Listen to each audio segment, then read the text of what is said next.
আসসালামু আলাইকুম ওয়া রাহমাতুল্লাহি ওয়া বারাকাতুহু। ভালো আছেন সবাই?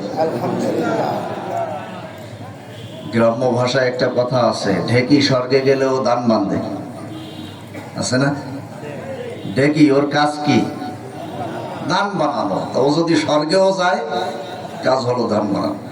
আসছিলাম কোন রকম পলাইয়া চলাইয়া একটু বেড়াইতে, যে ফিরে আসি, যাই ঘুরে আসি, পলাইয়া আর থাকার সুযোগ হয় নাই। আলহামদুলিল্লাহি ওয়া কাফা ওয়া সালামুন আলা ইবাদিহিল্লাযীনা ইসতাফা।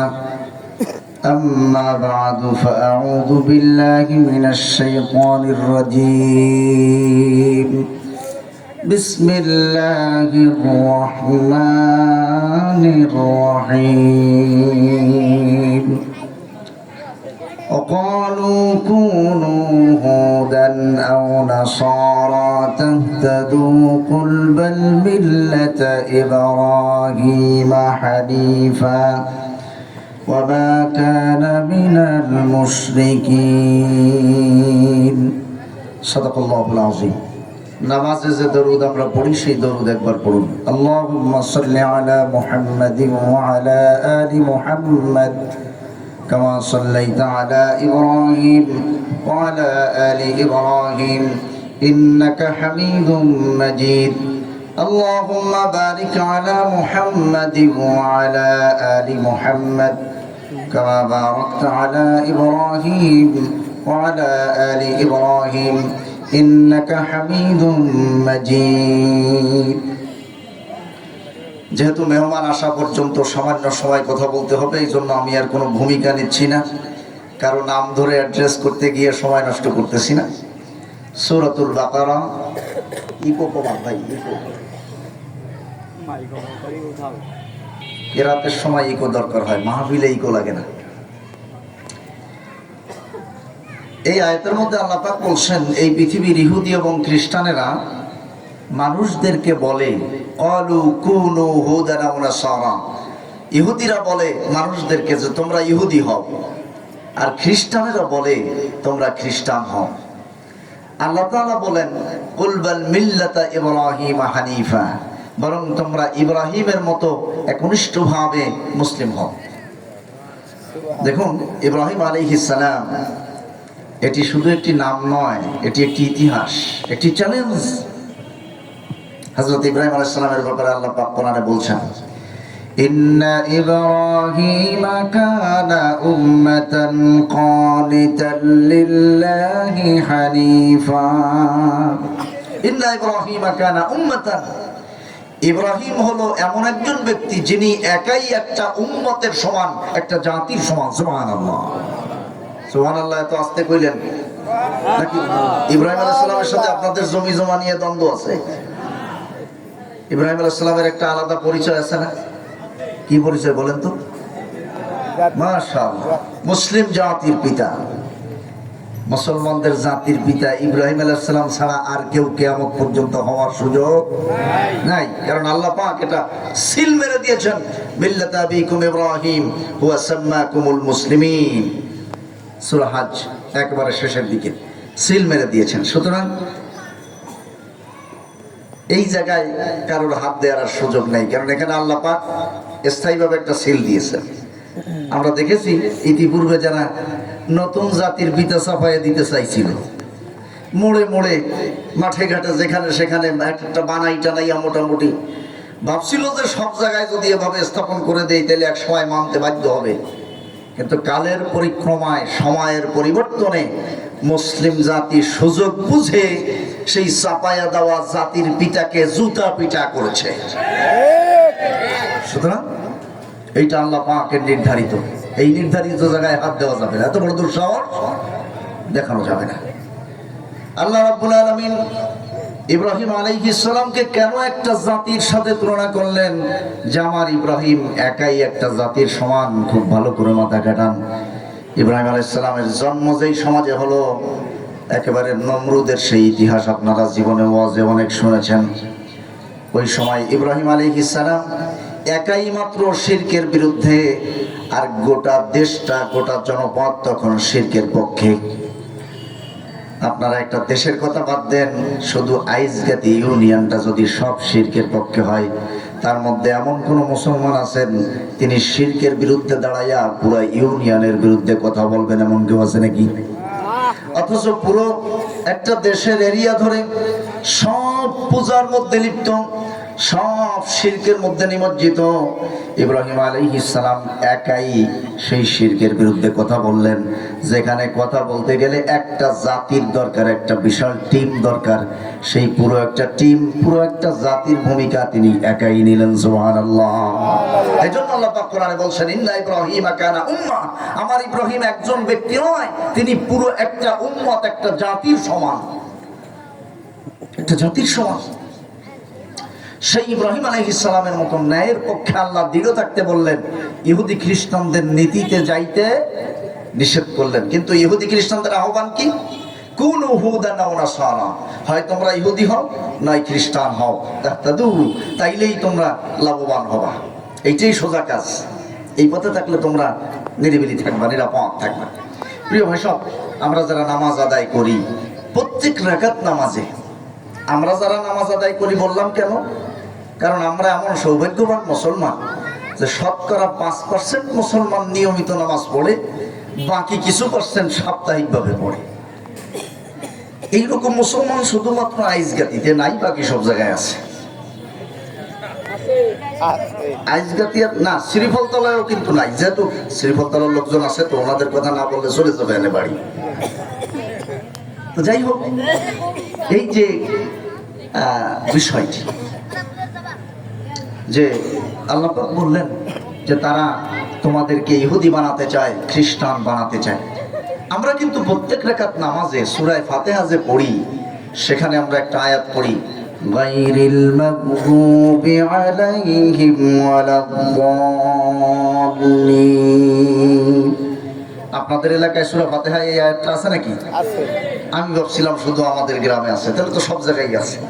যদি থাকে তাহলে আপনি এই আয়াতে মূলত কি বলতেছেন? এই অপারেটরের ভাই কই? এই মাইক অপারেটর ভাই গেল কই? ইকো হইলে ওয়াজ করা যায় নাকি? কথা যদি বাড়ি খায় তার কথা বলতে আনন্দ লাগে না? আমাদের কারি মুস্তাকিম বিল্লাহ ভাই যখন চমৎকার তেলাওয়াত করতেছিলেন, আমি তখন ঢুকছি। তেলাওয়াতের সময় ইকো হইলে তেলাওয়াতটা চমৎকার লাগে। এখন তো আমি কথা বলতেছি, আর আমি যাদের সাথে কথা বলতেছি এই মানুষগুলো আমার খুব আপন মানুষ। আমি আর ওয়াজ করতে বসি নাই। আমি আমার এই আপন মানুষগুলির সাথে আমি জীবনে যা কোরআনের আয়নায় পেয়েছি, ধরা পড়েছে, সেই কথাগুলির কিছু কথা শেয়ার করতে বসছি। আমার ইকো লাগবে না। প্রিয় ভাই সব, এখন আমাদেরকে জানতে হবে যে আমরা যে গায়রিল মাগদুবি আলাইহিম ওয়ালাদ-দাল্লিন বলি, যে আল্লাহ ওই যে মাগদুব এবং দল্লিন, মাগদুব হলো ইহুদি, দল্লিন হলো খ্রিস্টান। ভাই ইকো কমান, ইকো কমান। মাগদুব হলো ইহুদি আর দল্লিন হলো খ্রিস্টান। আমরা আল্লাহ পাককে মূলত এই আয়াতের, সূরা ফাতিহার এই আয়াতের মাধ্যমে বলি যে আল্লাহ ওই ইহুদি খ্রিস্টানদের পথে তুমি আমাদেরকে নিও না। এখন আল্লাহ পাক যে সূরা বাকারার 135 নম্বর আয়াতে বললেন যে ইহুদি খ্রিস্টানরা তোমাদেরকে ইহুদি হইতে বলে, খ্রিস্টান হইতে বলে, আজ পর্যন্ত কোনো ইহুদি বা খ্রিস্টান কি আপনার বাড়িতে এসে বলছে যে ভাই তুমি ইহুদি হও? তাহলে আল্লাহ তাআলার এই কথা নিরেট সত্য, এতে কোনো সন্দেহ নাই। কিন্তু আপনার আমার কাছে যে তারা বলে, এই বলার ধরনটা আমরা ধরতে পারি নাই। কিভাবে বলে? বলার বেশ কিছু ধরন আছে। এক নম্বর ধরন হলো, এ পৃথিবীতে তাদের প্রায় 45,000 টেলিভিশন চ্যানেল আছে। 45,000। এই টেলিভিশন চ্যানেলে তারা যত অনুষ্ঠান পরিচালনা করে, যত অনুষ্ঠান মানুষকে দেখায়, এই সমস্ত অনুষ্ঠানগুলির মধ্যে ইসলামকে কটাক্ষ করে, ইসলামকে ছোট করার চেষ্টা করে, হেয় করার চেষ্টা করে। আর ওদের ধর্মটাই যে ভালো, ওইটাই যে মানবতার কল্যাণের ধর্ম, এইটা বোঝানোর জন্য চেষ্টা করে। এটা হলো একটা চেষ্টা। আর একটি চেষ্টা আছে, তারা প্রতি মাসে 2টা ম্যাগাজিন ছাপায়। ওই যে মাসিক পত্রিকা আছে না, ওই যে কি আছে আপনার, মাসিক মদিনা আছে, তারপরে কিশোর কণ্ঠ কি কি আছে আপনার, দেখবেন যে কোনোটা 15 দিন অন্তর বের হয়, কোনোটা প্রতি মাসে বের হয়, ছোট ছোট ম্যাগাজিন, বই। তো ওরা 2টা ম্যাগাজিন ছাপায়। একটা হলো জেহবাজ ইউনেসেস, আর একটা হলো ওয়াচ টাওয়ার। একটা ম্যাগাজিন ছাপায় 120টা ভাষায়, আর একটা ম্যাগাজিন ছাপায় 80টা ভাষায়। এই ম্যাগাজিনগুলো কোটি কোটি কপি ছাপায়া একেবারে নিজেদের টাকা দিয়া নিজেদের পয়সা খরচ করে এই ম্যাগাজিনগুলো ছাপায়া পৃথিবীর 80টা ভাষাভাষীর দেশে 120টা ভাষাভাষীর দেশের মানুষের কাছে পাঠায়। এই ম্যাগাজিনগুলোর মধ্যে ভালো কিছু কথা থাকে, তার মধ্যে আবার কৌশলে ইসলামকে কটাক্ষ করে ইহুদি ধর্মকে উপরে ওঠানোর জন্য, খ্রিস্টান ধর্মকে মানুষের কাছে ভালো করে তোলার জন্য কিছু প্রচেষ্টা তারা করে।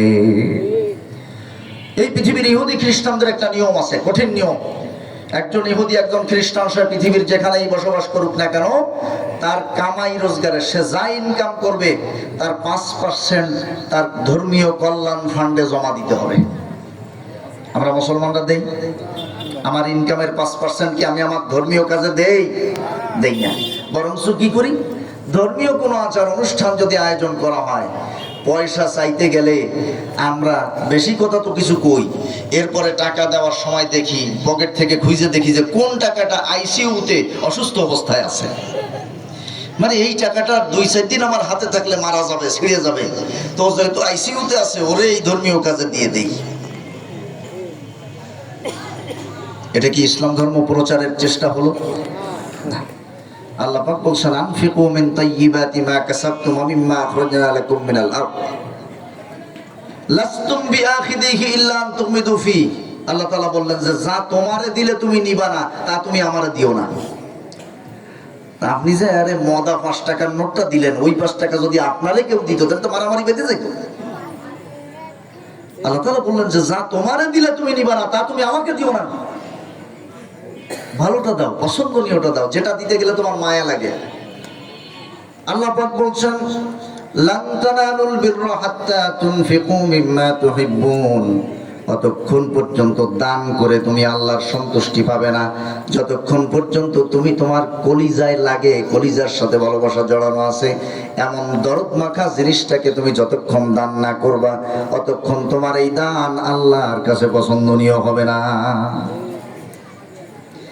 ইহুদি খ্রিস্টানেরা তাদের কামাই রোজগারের 5% ধর্মীয় ফান্ডে জমা দেয়, আর এই পয়সা দিয়া তারা তাদের ধর্মে মানুষদেরকে নেওয়ার জন্য কিভাবে প্রচেষ্টা করে 2-1টা বলি, সময় তো কম। খুলনা নিউ মার্কেট সহ বাংলাদেশের বিভিন্ন জায়গায় খ্রিস্টান মিশনারি গির্জা হসপিটাল আছে, গির্জা হসপিটাল। এখানে তারা মানুষকে বিনামূল্যে সেবা দেয়, বড় বড় কঠিন কঠিন রোগের সেবা একেবারে ফ্রি দেওয়ার চেষ্টা করে, অথবা নামে মাত্র কিছু খরচ নেয়। আবার মানুষদেরকে টাকা দেয়, পয়সা দেয়, চাল দেয়, ডাল দেয়, বিভিন্ন রকম সহযোগিতা করে। এই সহযোগিতাগুলি যাদেরকে করে তাদের মনের মধ্যে ওদের একটা ভালোবাসা গেঁথে যায়। বাংলাদেশের উত্তরাঞ্চল, উত্তরবঙ্গ, এই অঞ্চলের মানুষেরা খুব গরিব। ওই অঞ্চলে ওরা করে কি, গরিব দেখে দেখে মানুষদেরকে ছাগল দেয়, গরু দেয়, ঘর বাঁধতে দেয়, এইভাবে ওদের প্রতি আকৃষ্ট করে। আমি নিউ মার্কেটের পাশে, খুলনা নিউ মার্কেটের পাশে যে গির্জা, ওর একেবারে কাছেই একটা মসজিদে আমি দীর্ঘ 3 বছর ইমাম খতিব ছিলাম। আমি বাস্তবে দেখেছি আমাদের মুসলমানদের সন্তানেরা, ছোট ছোট বাচ্চারা, এরা যখন গির্জায় ঢোকে তখন ওরা তাদেরকে চকলেট দেয়। ঠিক এই একই বাচ্চা যখন মসজিদে আসে তখন আমাদের মুসল্লিরা তাদেরকে খেকসি দেয়, তাদের উপরে শিয়ালের মতো ঝাঁপায় পড়ে। রাগ করলেন নাকি আপনারা? আমি এই ভাষাটা বলতে বাধ্য হলাম। এর ফলাফলটা আমি কি দেখলাম, এই বাচ্চাগুলির মনের মধ্যে গির্জার প্রতি একটা টান উঠে গেছে, টান আসছে যে ওইখানে গেলে চকলেট দেয় আর মসজিদে গেলে ঝাড়ি দেয়। কথা বলেন ঠিক? প্রিয় ভাই সব, আপনারা রাগ করবেন না, আপনারা আমার খুব আপনজন মানুষ। দেখেন আমার সাথে আপনাদের সাথে বক্তা শ্রোতা সম্পর্ক না, আমি একটু খোলামেলা বলি। আমি খুব মিলাইছি, যে মানুষগুলি মসজিদে ছোট ছেলে পেলে আসা সহ্য করতে পারে না, এই মানুষগুলি খুব অতি বয়সে যাইয়া নামাজ পড়া করছে। এরা বয়সকালে খুব একটা সুবিধাজনক লোক। সব আমারে দিয়ে কবেন, ওই চালাকি করা যাবে না। অর্ধেক দোষ আমি নেবো, অর্ধেক আপনারা নেবেন। কেন আপনি এই বাচ্চাটাকে খেকসে দিচ্ছেন? ছোট মানুষ। আমার বিবেক আর 7 বছর 8 বছরের একটা বাচ্চার বিবেক সমান হবে না। আপনি জীবনে একটা চকলেট দিলেন না, কিন্তু যে কয়বার খ্রিস্টানদের গির্জায় ঢোকে সেই কয়বার ওরা চকলেট দেয়। ওই বাচ্চাটা ছোট মানুষ, হতো এত কিছু বোঝে না, ওর মনের মধ্যে এই ভালোবাসা এখন থেকে গড়ে উঠতেছে যে মসজিদের চাইতে গির্জা ভালো, মসজিদে গেলে খেচ্ছি দেয় আর গির্জায় গেলে চকলেট দেয়। কথা বলেন ঠিক কিনা? আপনার আমার ঘরের সন্তান, আপনি আমি কষ্ট করে মানুষ করতেছি, অথচ খ্রিস্টানরা ছোট একটা পলিচি দিয়ে আমার বাচ্চার মনটা কিনে নিয়ে যাচ্ছে। কিন্তু আপনার আমার মসজিদে এই বাচ্চার মনটা কিনে নেওয়ার মতো কোনো পরিকল্পনা, এই পরিকল্পনা করবো কারণে ইমাম সাহেবের বেতন, মসজিদে বেতন দেই 30 টাকা করে মাসে, তাও তো 9 মাস বাকি, তারপর বাড়তি পরিকল্পনা করবো কোন সময়? তাহলে আপনার ইসলাম কি বাতাসে এসে প্রচার করে দিয়ে যাবে নাকি? প্রিয় ভাই সব, এখন আসেন, ইহুদিরা কেন গজব প্রাপ্ত হলো, গায়রিল মাগদুব হলো, আর খ্রিস্টানেরা কেন দলহীন হলো, আল্লাহর এত অপছন্দনীয় কেন হলো? এই রোগগুলি তাদের মধ্যে কি রোগ ছিল, সেই রোগ যদি আমরা জানতে পারি তাহলে সেই রোগ থেকে আমরা আমাদেরকে বাঁচাইতে পারবো। আর যদি সেই রোগ আমরা ধরতে না পারি তাহলে চিকিৎসা হবে না। আমরা মুসলমান নাম নিয়েও অনেক সময় কার্যক্রমে আমরা ইহুদি খ্রিস্টান হয়ে যাব। এই রোগগুলি আমাদের ধরতে হবে। 1 নাম্বার রোগ সূরা জুমা 28 নাম্বার পারা, আল্লাহ পাক সেখানে রোগ প্রকাশ করেছেন। আল্লাহ রাব্বুল আলামিন বলছেন, মাসালুল লাযীনা হুমিলুত তাওরাতা সুম্মা লাম ইয়াহমিলুহা কামাসালিল হিমারি ইয়াহমিলু আসফারা। আল্লাহ রাব্বুল আলামিন বলছেন, শোনো পৃথিবীর মানুষ, আমি ইহুদিদেরকে তাওরাত কিতাবের দায়িত্ব দিয়েছিলাম, সুম্মা লাম ইয়াহমিলুহা, তারা আমার এই দায়িত্বের বোঝা বহন করতে রাজি হয় নাই। খুব খেয়াল করবেন, আল্লাহ পাক এখানে বলেন নাই সুম্মা লাম ইয়াকরাউহা, তারা আমারে তাওরাত পড়ে নাই, তা কিন্তু বলেন নাই। আমার কথা কি বোঝা যাচ্ছে ভাই? ইকো একেবারে থাকবে না, একদম ইকো লাগবেই না। আমার আল্লাহ তাআলা বললেন, এই সুন্দর হয়েছে, আমি তো এই খোঁজ দিছি সেই সন্ধ্যে ধরে, কথার কথা আর কি। আল্লাহ তাআলা বললেন সুম্মা লাম ইয়াহমিলুহা, আল্লাহ বলেন নাই সুম্মা লাম ইয়াকরাউহা, মানে এই কথা বলেন নাই যে তারা আমার তাওরাত পড়ে নাই। ইহুদিরা তাওরাত পড়ছে কম বেশি, যেমন আমরা কোরআন পড়ি কখন? কেউ মরে গেলে, জেতা মানুষের তো সময় নেই। আমাদের যারা জেতা, এদের তো কোরআন শোনার পড়ার সময় নেই। এই জন্য যে মারা গেছে ওর এখন আর কোনো কাজ নেই, অনেক গেলি তা বলে, বাপু তুই তো কবরে যাচ্ছিস, তো ওইখানে যাওয়ার পরেই তো এই কোরআন দিয়ে কার্যক্রম শুরু হবে না, জীবনে তো সময় পাইলি না, তাই এখন অন্তত একবার শুনে যা, ওই জায়গায় যাওয়ার পরে কি কি হবে। আয়োজন আমরা করেছি। ইহুদিদের ব্যাপারে আল্লাহ আমাদেরকে জানাই দিলেন, সূরা জুমা 28 নম্বর পারা মিলাই নেবেন, একেবারে শুরুর দিকে। সূরাটাও খুব বেশি বড় না। আল্লাহ বললেন যে আমি তাদেরকে তাওরাত কিতাবের দায়িত্ব দিলাম। দায়িত্বটা কি? আমার এই কিতাবের মধ্যে যে বিধান আছে, আইন আছে, এইটাকে তোমরা নিজেরা মেনে নাও, আর মানুষের কাছে এইটার দাওয়াত দিয়ে মানুষের কাছে আমার এই বিধানের কথা পৌঁছে দাও। বলে, আল্লাহ তোমার বিধানের কথা পৌঁছাই দেবো কেন? তোমার বিধান লাগবে কেন? আল্লাহ পাক সে জবাবও দিয়ে দিলেন, আলা লাহুল খালকু ওয়াল আমর। আল্লাহ পাক বলছেন যে সৃষ্টি করছি যেহেতু আমি, তাহলে আমার নিয়মেই চলুক। গোটা সৃষ্টি জগতের সব কিছু সৃষ্টি করেছেন কে? আচ্ছা বলেন তো, আমাদের শরীরে যে পশমগুলি আছে, এর একটা পশম কোনো জায়গা থেকে যদি পড়ে গিয়ে আর না গজায়, যে সিস্টেম আল্লাহ তাআলা দিয়েছেন, এই পৃথিবীর এমন কোন বিজ্ঞান আবিষ্কার হয়েছে যে আল্লাহর দেওয়া এই পশমের মতো এইভাবে ন্যাচারালি আরেকটা পশম গজাবে, এমন কোন পদ্ধতি পৃথিবীতে বের হয়েছে এখনো? তাহলে গোটা পৃথিবী মিলে আমার শরীরের একটা পশম বের করতে তারা সক্ষম নয়। আল্লাহ রাব্বুল আলামিন বলছেন, আলা লাহুল খালকু ওয়াল আমর, সৃষ্টি যার আইন চলবে, তার যিনি সৃষ্টি করেছেন তিনি আইন দিয়ে দিয়েছেন কিভাবে চলবে। এইটা হলো আমাদের ঘাড়ের উপরে একটা দায়িত্ব, আল্লাহর দেওয়া দায়িত্ব। এইরকম কিছু দায়িত্ব দিয়েছিলেন ইহুদিদের উপরে। আল্লাহ তাআলা নালিশ করলেন, সুম্মা লাম ইয়াহমিলুহা কামাসালিল হিমারি ইয়াহমিলু আসফারা। একটা গাধার পিঠে এক ঝাঁক কিতাব যদি বস্তা ভরে উঠায় দেওয়া হয়, ওই গাধা যেমন এই কিতাবের কোনো মর্ম বোঝে না, ঠিক ইহুদিদেরকে আমি যে তাওরাত দিলাম, আমার নবী মুসাকে দিলাম, তাদের উপরে দায়িত্ব দিলাম, সুম্মা লাম ইয়াহমিলুহা কামাসালিল হিমারি ইয়াহমিলু আসফারা। ওই গাধার মতো তারাও আমার তাওরাত কিতাবের কোনো মর্ম বোঝার চেষ্টা করে নাই। কোনো মর্ম বোঝার চেষ্টা করে নাই। এখন আমি আপনাদের কাছে জানতে চাই, ইহুদিদেরকে আল্লাহ পাক তাওরাত কিতাব দিলেন মুসা নবীর মাধ্যমে, তারা লাম ইয়াহমিলুহা, আল্লাহর দেওয়া এই নিয়ম নীতি প্রতিষ্ঠিত করার চেষ্টা করলো না। আর আমাদেরকে আল্লাহ কোরআন দিলেন, সেখানেও কিছু নিয়ম নীতি দিলেন, আমরাও এইটা প্রতিষ্ঠিত করার চেষ্টা করলাম না। তাহলে আচরণের দিক দিয়ে ইহুদিদের মধ্যে আর আমাদের মধ্যে পার্থক্য কোথায়? একটু জবাব দেন। আপনাদের সাথে তো রাগারাগি করতে বসি নাই, দরদ মাখা কিছু কথা বলতে আসছি, যে কথাগুলো না বললে, না জানলে আপনারা ক্ষতিগ্রস্ত হবেন, আর না বললে আমি আল্লাহর কাছে আসামি হব। প্রিয় ভাই সব, ছোট্ট একটা গল্প না বলে পারতেছি না, মাঝে মধ্যে দুই একটা গল্প একটু না কইলে হয় না, চাপে গল্প চাপে। এক পরিবারে তিন ভাই, তিনো ভাইয়ের জবানে ডিস্টার্ব, জবানে জড়তা, কথা স্পষ্ট না। তো ভাত খাইতে বইছে, ছোট ভাই বলতেছে, এই কথা বলো না। ছোট ভাই বলতেছে, আপনারা কথা খেয়াল করতেছেন? ছোট ভাই বলতেছে, ও মা একটু ঠানি দাও, মানে পানি দাও, গলায় বাদ বেঁধে গেছে। এখন জবানে তো জড়তা, কথা তো ক্লিয়ার না, তো বলতেছে একটু ঠানি দাও। তো এই কথা শুনে মেজো ভাই আবার রেগে গেছে। মেজো ভাই বলতেছে, টটা ঠিক করে টোস, মানে কথা টথা ঠিক করে কোষ, ওরও তো ঠিক হয় না। এখন বড় ভাই দেখলো যে খাইতে বসে তো দুই ভাই মারামারি, লাগে ভাব। তো বড় ভাই তখন আস্তে করে দুই ভাইকে ঠান্ডা করার জন্য বলতেছে, আমরা সমান, আমরা তো সব সমান, তা তুমি খালি ওর পরে রেগে যাচ্ছ কেন? প্রিয় ভাই সব, যদিও গল্পটা কিছুটা হাসির খোরাক দিয়েছে, কিন্তু আমি বলতে চাই, ইহুদিরা তাওরাত কিতাবের দায়িত্ব কাঁধে না নেওয়ার কারণে যে অপরাধ করলো, আমরাও কোরআনের বিধান প্রতিষ্ঠার দায়িত্ব কাঁধে না নেওয়ার কারণে আমরাও একই অপরাধে আল্লাহর কাছে অপরাধী হয়ে আছি। তার মানে আমরা ঠকঠুমা। কথা বলেন। দ্বিতীয় যে অপরাধের কারণে তারা মাগদুব হয়েছে, দলহীন হয়েছে, সেটা হলো আল্লাহ পাক বলছেন, ইয়াকতুলুনান নাবিয়্যিনা বিগাইরি হক, তারা নবীদেরকে অন্যায়ভাবে হত্যা করেছে। কেন? কারণ নবীরাই তো এই আল্লাহর বিধান প্রতিষ্ঠার এই আহ্বানের প্রথম সারির।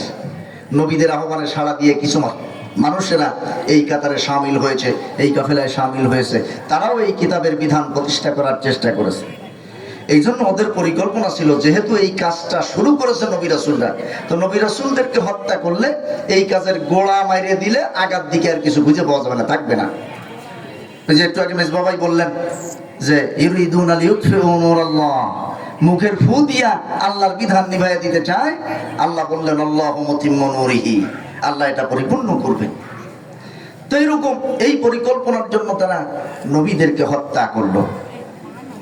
এই স্বভাবটা কি আমাদের মধ্যে আছে কিনা একটু মিলাই দেখি। আমাদের যুগে নবী আমরা পাই নাই, নবী রাসূলদেরকে আমরা পাই নাই এই যুগে এসে, কিন্তু নবী রাসূলদের মতো এই আল্লাহর বিধান প্রতিষ্ঠিত করার এই দায়িত্ব নিয়ে ঝাঁকে ঝাঁকে ওলামায়ে কেরাম মাঠে ময়দানে আমাদেরকে আহ্বান করতেছেন না? আরো আস্তে কোন, ঘুম এসে গেছে নাকি? এখনো তো মেহমানই আসে নাই, আমি তো বাড়তি মানুষ। প্রিয় ভাই সব, তো যারা নবীদের ওয়ারিস, নবীদের রেখে যাওয়া সেই দায়িত্ব পালনের জন্য যারা মাঠে ময়দানে আসলেন, আমরা দেখলাম বিগত সেই ফ্যাসিস্ট স্বৈরাচার এইরকম মানুষগুলিকে বেছে বেছে কাউকে হত্যা করে ফেলেছে, আর কাউকে মিথ্যা মামলা দিয়ে হত্যা করার পরিকল্পনায় রাখছিল, কিন্তু সেইটা বাস্তবায়ন করতে পারে নাই। তাহলে ইহুদি খ্রিস্টানদেরও স্বভাব ছিল নবী রাসূলদেরকে হত্যা করা। কেন? তারা আল্লাহর বিধানের কথা বলে। আর ফ্যাসিস্টদের আচরণও ছিল এই নবী রাসূলদের দায়িত্ব, যারা আল্লাহর বিধানের কথা যারা বলে তাদেরকে হত্যা করা, তাদেরকে বিভিন্ন রসানলে ফেলে সাইজ করা। তাহলে তাদের মধ্যে আমার একটু কম, হুজুর এসে গেছে, ওর কি আর কথা পাওয়া যাবে নাকি? তাহলে আমরা ঠমা।